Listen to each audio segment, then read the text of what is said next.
నమస్తే, welcome to 99 TV. నేను నవీన్. బులెటిన్లో డీటెయిల్స్ చూద్దాం. గత ప్రభుత్వం రోడ్లను నిర్లక్ష్యం చేసిందని మంత్రి బీసీ జనార్దన్ రెడ్డి అన్నారు.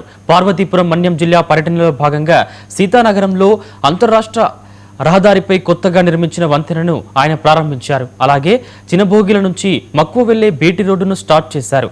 ఈ సందర్భంగా ఆయన మాట్లాడుతూ సంక్షేమం, అభివృద్ధి లక్ష్యంగా కూటమి ప్రభుత్వం పనిచేస్తుందని చెప్పారు.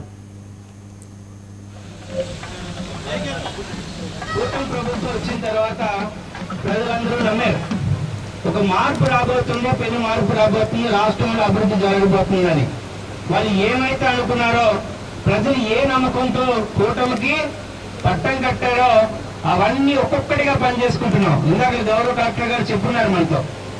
నాకు తెలిసి ఈ జిల్లా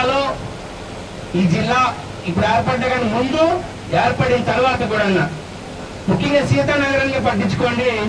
ఎన్ని రోడ్లు వచ్చాయి మీ గ్రామాలకి, ఎన్ని గ్రామాల కనెక్టివిటీ పెరిగాయి అనేది ప్రభుత్వం యొక్క చిత్తశుద్ధి ఇక్కడే తెలుస్తున్న విషయాన్ని గుర్తుపెడుతున్నాం. ఆర్ఎంపీ రోడ్లు మాకు ఎప్పుడు ఇది మరమ్మతులు తప్ప ఎప్పుడు రోడ్డు జరగలేదన్న.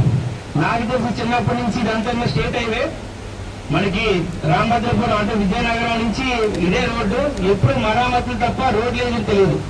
ఒకసారి మీరందరూ కూడా ప్రజలు ఆలోచన చేయాలి. 2014, 2019లో నాటి ప్రభుత్వాలు ఏ విధంగా పనిచేసింది ప్రభుత్వం, తెలుగుదేశం ప్రభుత్వం.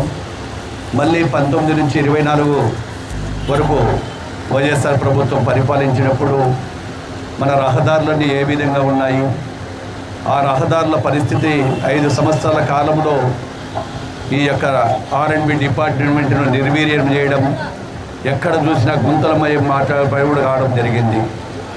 మేము అధికారంలోకి కూటమి ప్రజలు అంతకుముందు మేము అనేకమైనటువంటి నిరసనలు కూడా తెలియజేయడం జరిగింది. ఇందాక విజయచంద్ర చెప్పాడు, అన్న ఇక్కడ మన చేపలు ఇచ్చాము ఈ గుంతల్లో అని చెప్పి అప్పుడు పాత చేసిన రోడ్లంతా కూడా చూస్తూ ఉన్నారు.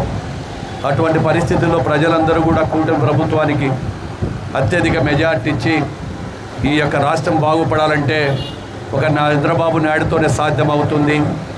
ఈ రాష్ట్రం బాగుపడాలన్నా, పరిశ్రమలు రావాలన్నా, వ్యవసాయం బాగుండాలన్నా అనేటువంటి ఉద్దేశం